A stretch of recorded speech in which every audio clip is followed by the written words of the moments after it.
સ્વાગત છે મહાન ગુજરાત ન્યૂઝ ચેનલમાં। અત્યારે મહેસાણાના વિજાપુરમાંથી એક ચોંકાવનારી ઘટના સામે આવી છે, જેના અગ્નિ સંસ્કાર કરવામાં આવ્યા હતા। તે પુરુષ જીવતો નીકળતા ખળભળાટ મચી ગયો છે। બેસણું પણ થઈ ગયું હતું અને બેસણાના બીજા દિવસે જે પુરુષ જીવતો કરી આવ્યો હતો, જેને જોઈને લોકો ચોંકી ગયા હતા।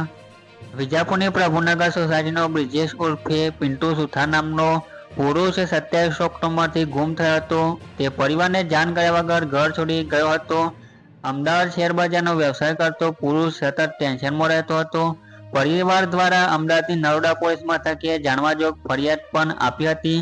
આ દરમિયાન સાબરમતી પોલીસને બ્રિજ પાસે અજાણ્યો મૃતદેહ મળી આવ્યો હતો, જેની ઓળખમાં ગુમ પુરુષ બ્રિજેશ ઉર્ફે પિન્ટુ સુથાર હોવાની ઓળખ કરાઈ હતી। બ્રિજેશ ઉર્ફે પિન્ટુના શરીરના બોધા જેવો મૃતદેહ જણાતા પરિવારે પણ બ્રિજેશ હોવાનું માની લીધું હતું। પરિવારે બ્રિજેશ સુથારના સ્મશાન ગૃહમાં અંતિમ સંસ્કાર પણ કરી દીધા હતા। 14 નવેમ્બરે બ્રિજેશનું બેસણું પણ યોજાઈ ગયું હતું અને તેના જ બીજા દિવસે 15 નવેમ્બરે બ્રિજેશ સુથાર ઘરે પાછો આવ્યો હતો।